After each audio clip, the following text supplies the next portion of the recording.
Hello friends, कैसे हो? I hope आप अच्छे होंगे। देखिएगा, हम इस वीडियो में देख रहे हैं कलाम के द्वारा जो फाइनल टेस्ट लिया गया है वन, इसमें किस प्रकार के क्वेश्चन पूछे गए वो देख रहे हैं। और पर्टिकुलर हम साइकोलॉजी के क्वेश्चन करेंगे। इसमें साइकोलॉजी या मनोविज्ञान, सीडीपी, कुछ भी बोलिएगा, ठीक है। ऐसा नहीं आप समझना कि ये लेवल 2 साइंस मैथ वालों के लिए क्वेश्चन है, ये सभी के लिए, क्योंकि एसएसटी वाले हैं तो भी ये क्वेश्चन सेम रहेंगे। और अगर आप L1 वाले हैं 1 to 5 वाले, तो भी यही क्वेश्चन रहेंगे आपके लिए, क्योंकि कलाम के द्वारा जितने भी माइनर मेजर फाइनल टेस्ट लिए जा रहे हैं उनमें ये चीज़ें कॉमन रखी जा रही हैं। जो 90 क्वेश्चन होते हैं ना, वो सभी के कॉमन होते हैं, बाकी सब्जेक्ट चेंज होती है, बाकी सभी क्वेश्चन सेम होते हैं।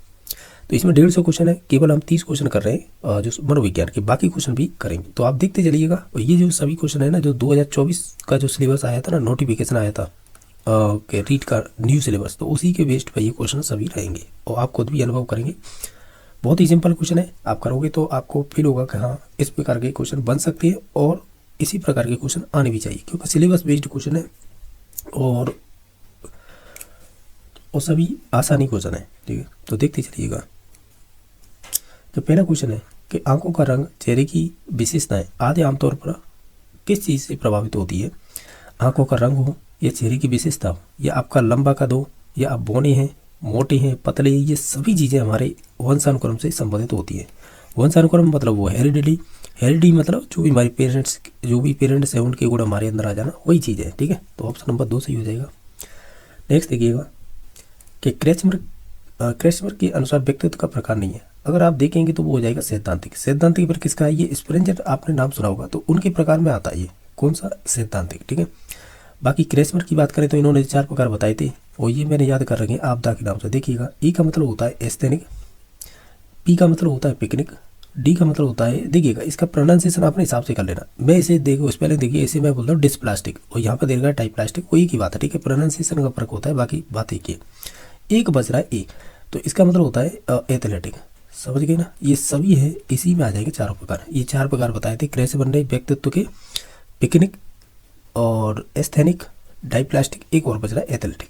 जो नहीं संबंधित था वो हो जाएगा 2 नंबर ऑप्शन। नेक्स्ट देखिएगा, एक रहेगा चित्त पूर्णता परीक्षण, जिसे PCT बोलते हैं, और है कोह ब्लॉक डिजाइन परीक्षा। बालक के किस का परीक्षण करने के लिए उपयोग में लाते हैं? यानी ये कह रहा है कि जो आपका एक तो PCT जिसे चित्त पूर्णता परीक्षण कह रहे हैं, एक है कोह ब्लॉक डिजाइन परीक्षा। ये बालक की किस परीक्षण का उपयोग के लिए लाते हैं हम, यानी किस चीज़ को मापते हैं, ऐसे कह सकते हैं। तो ये बुद्धि को मापते हैं, तो ऑप्शन नंबर इसका सी सही हो जाएगा। नेक्स्ट देखिएगा कि मेंडल के वंश क्रम के किस नियम के अनुसार माता पिता में जो गुण प्रभावी होंगे वो अगली पीढ़ी में स्थानांतरित हो जाएंगे? तो ये आपके बताइए किस नियम से संबंधित है। तो अगर माता पिता के जो गुण हैं अगली पीढ़ी का मतलब उनके बच्चों में चले जाए, तो निश्चित तौर से हम ये प्रभाविता का नियम कहते हैं, तो ऑप्शन नंबर 1 सही हो जाएगा, जिसे लॉ ऑफ डोमिनेंस बोलते हैं। बाकी अगर बात करें तो ये भी मेंडल के ही नियम है। बाकी लास्ट है जो अर्जित गुणों का स्थानांतरण है, ये आपके लेमार्क से संबंधित है। जिन्होंने जिराफ की गर्दन के बारे में वर्णन किया था, तो ये उन्हीं से संबंधित है। हालांकि मैंने तो बताया है, आंसर नंबर 1 ऑप्शन हो जाएगा। नेक्स्ट देखिएगा, व्यक्तित्व समायोजन की प्रत्यक्ष विधि कौन सी है, यानी जिसे कह रहा है डायरेक्ट मेथड। तो देखिएगा, ये शोधन, प्रतिगमन, प्रक्षेपण, ये तो अप्रत्यक्ष विधियाँ होती हैं। बाधा निराकरण होती है, वो आपकी अप्रत्यक्ष विधि में आती है, ठीक है। तो ऑप्शन नंबर 4 सही हो जाएगा। क्वेश्चन नंबर 6 है कि किस बुद्धि लब्धि स्तर का बालक है वो सामान्य बुद्धि वाला कहलाता है? हम वो ओवरऑल कहें तो देखिए, चाहे तो आप 91 से 110 कर लीजिएगा, या आप 90 से 110 कर लीजिएगा, या 91 से लेकर 111 कर लीजिएगा। ये तीनों ही क्वेश्चन पूछे जा चुके हैं।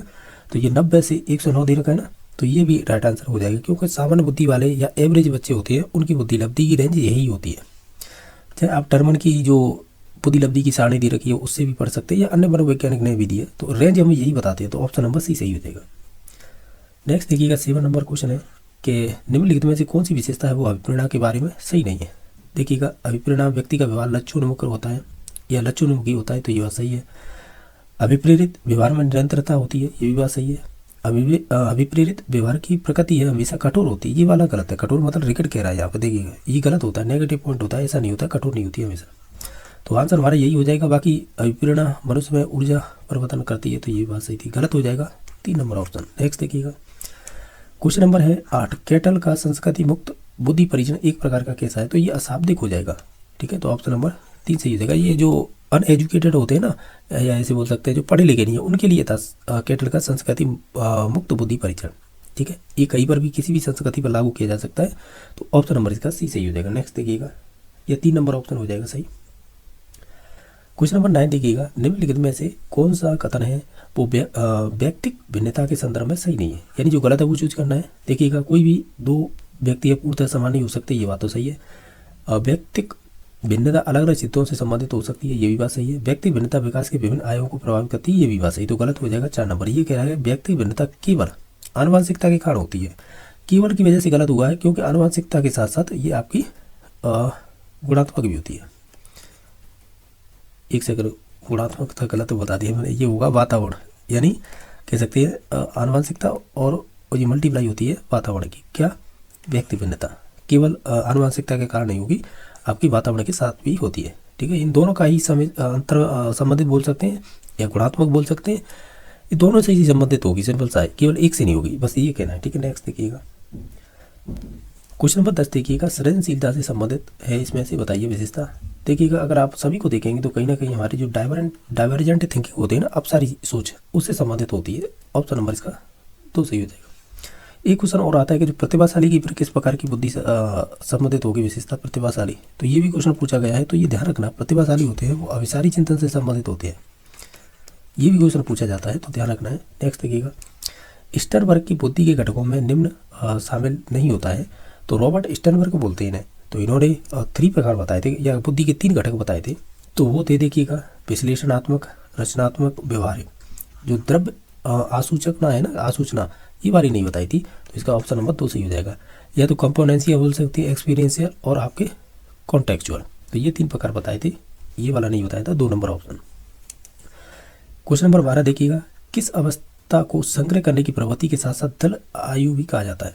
देखिएगा, दल आयु मतलब कह सकते हैं गैंग एज, इसमें देखिए तो ग्रुप एज दे रखा है, और कलेक्टिंग टेंडेंसी, यहाँ से वही एक ही बात है, यानी आप ग्रुप एज बोल सकते हैं या टेंडेंसी, कलेक्टिंग टेंडेंसी बोल सकते हैं, यानी संग्रह करने की प्रवृत्ति होती है। तो ये उत्तर वाले अवस्था की विशेषता हो जाएगी, तो ऑप्शन नंबर इसका अच्छा सही हो जाएगा। ठीक है, सिंपल ही था, आसानी से कर सकते हैं। नेक्स्ट देखिएगा, 3 नंबर क्वेश्चन है,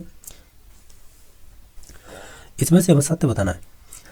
ये कह रहा है सत्य है ना, तो वृद्धि केवल एक मानसिक प्रक्रिया, ये गलत है ना, तो ये मानसिक प्रक्रिया होती है, केवल ये मात्रात्मक होती है, तो वृद्धि तो ठीक है, जैसे माप सकते हैं इस प्रकार से, तो मात्रात्मक होती है, ना कि ये आपकी कैसी होती है, मानसिक। तो ये तो गलत हो गया, ये होगा नहीं। नेक्स्ट देखिएगा, अनुवांशिकता अधिगम प्रक्रिया को प्रभावित नहीं करती है, जबकि ये प्रभावित करती है, यानी ये प्रभावित करेगी, तो इसका मतलब ये भी गलत है। विकास केवल मात्रात्मक प्रक्रिया है, ये केवल है ना, ये गलत है, बाकी विकास तो आएगा नहीं, ये वृद्धि के लिए मात्रात्मक यूज किया जाता है सब। ठीक है, तो ये भी गलत है। अधिगम में व्यवहारिक परिवर्तनों की प्रक्रिया है, ये बात सही है, तो ऑप्शन नंबर 6 सही हो जाएगा, जो सही था। बाकी ये तीनों गलत थे, 4 नंबर सही हो जाएगा। नेक्स्ट देखिएगा, निम्न में से कौन सा चिंतन की प्रक्रिया में सबसे कम महत्वपूर्ण होगा। अगर आप वो देखें तो हमारी जो मांसपेशी क्रिया होंगी वो हमारे चिंतन से संबंधित नहीं होती, ये तो फिजिकली में आ जाएंगी, या आप इसे मोटर बोल सकते हैं या ऐसे ही फिजिकली बोल सकते हैं, वो एक ही बात है। ठीक है, तो ये उससे संबंधित है, ना कि आपके मानसिक चिंतन से या चिंतन से संबंधित है। ठीक है, नेक्स्ट देखिएगा, 15 नंबर क्वेश्चन पूछा है कि जो बाल विकास से तात्पर्य होता है फिल इन द ब्लैंक्स और फिर परिवर्तन, फिल इन द ब्लैंक्स परिवर्तनों से है जो मनुष्य के जन्म तथा किशोरावस्था के अंत के बीच की होती है। ओवरऑल कहें तो ये कहेंगे जैसे इसे फिल इन द ब्लैंक्स में हम क्या चीज़ भर सकते हैं। देखिएगा कि जो बाल विकास से तात्पर्य होता है कि जो हमारी जैविक, ये वाला यहाँ पे आ जाएगा, और यहाँ पे आ जाएगा मनोवैज्ञानिक, और इस फिल इन द ब्लैंक्स में आ जाएगा भावात्मक परिवर्तन जो मनुष्य के जन्म और किशोरावस्था के अंत के बीच में होता है, ऐसे बोल सकते हैं।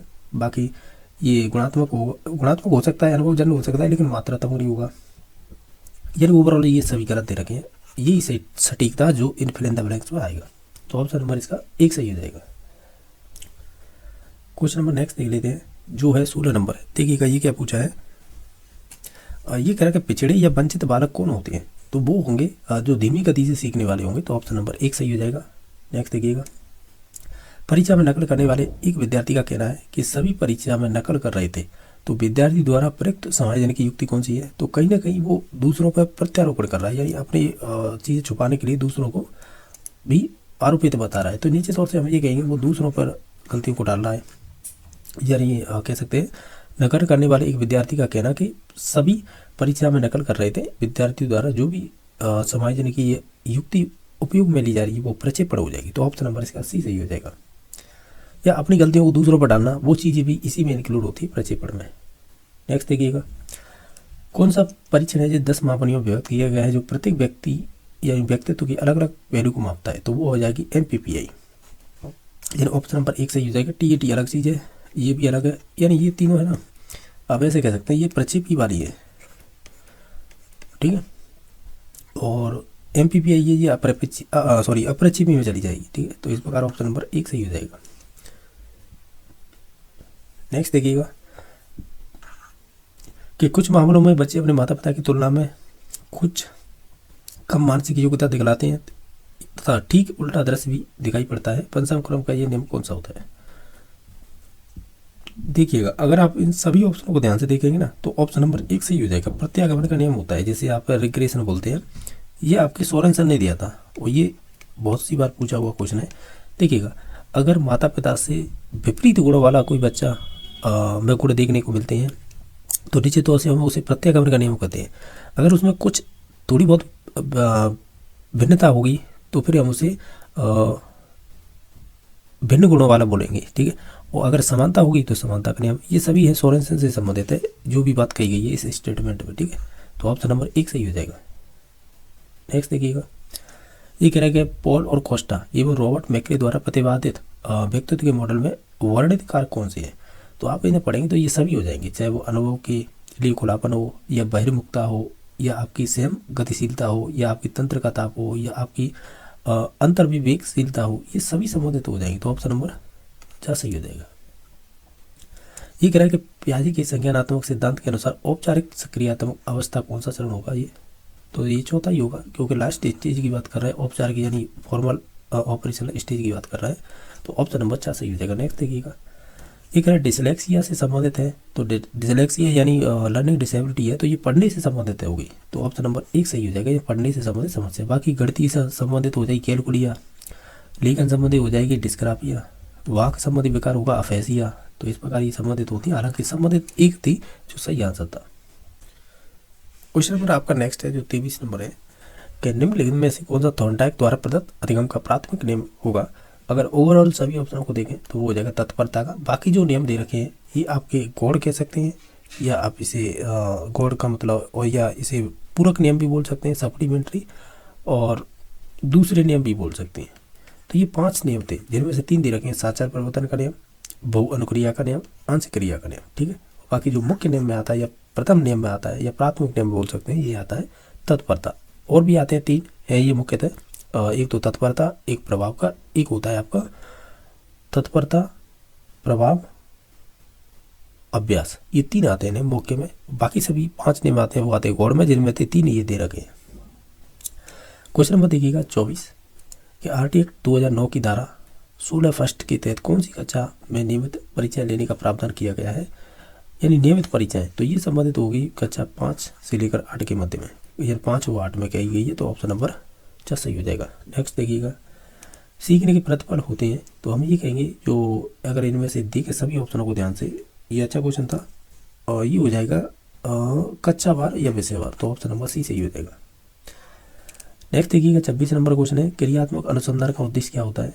ओवरऑल सभी ऑप्शनों को आप ध्यान से पढ़ेंगे तो हम कहेंगे विद्यालय की जो व्यवहारिक समस्या का समाधान करना होता है। तो ऑप्शन नंबर 2 सही हो जाएगा। नेक्स्ट देखिएगा, जो पन्नादाय बाल गोपाल योजना के अंतर्गत, तो हम ये कहेंगे अगर आप सभी ऑप्शनों को देखेंगे कि जो सरकारी विद्यालय होते हैं ना, गवर्नमेंट स्कूल होते हैं, तो उनमें कक्षा 1 से लेकर 8 तक के जो भी बच्चे होंगे ना, उनको पाउडर मिल्क का उपयोग करते हुए दूध उपलब्ध कराया जाता है। यही है, पहले ये बाल गोपाल योजना थी, अब इसे पन्नादाय कर दिया है। तो इस प्रकार इसका ऑप्शन नंबर 4 सही हो जाएगा।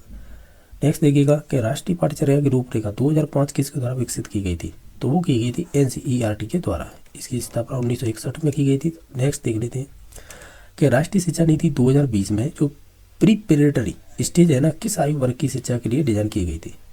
अगर आपने ये 4 स्टेजें पढ़ी हो ध्यान से, तो हम ये कहते हैं ये कक्षा तो नहीं, वर्ष के बच्चे पूछे ना आयु वर्ग, तो ये हो जाएगी करीबन 8 से लेकर 11 वर्ष के मध्य में, ठीक है। इतनी उम्र के बच्चों के लिए जो प्रीपेरेटरी स्टेज है वो रखी गई है, ठीक है। तो ऑप्शन नंबर 3 सही हो जाएगा। नेक्स्ट देखिएगा कि NEP 2020 में बाल वाटिका में किस वर्ष की आयु तक के बच्चे शिक्षा देने के लिए प्रावधान किया गया? बाल वाटिका यानी ये छोटे बच्चों से ही संबंधित है। तो हमें क्या पूछा है, इसमें पूछा है जो उम्र है बच्चों की कितनी रखी गई है, तो वो रखी गई है 5 वर्ष। तो ऑप्शन नंबर 1 सही है।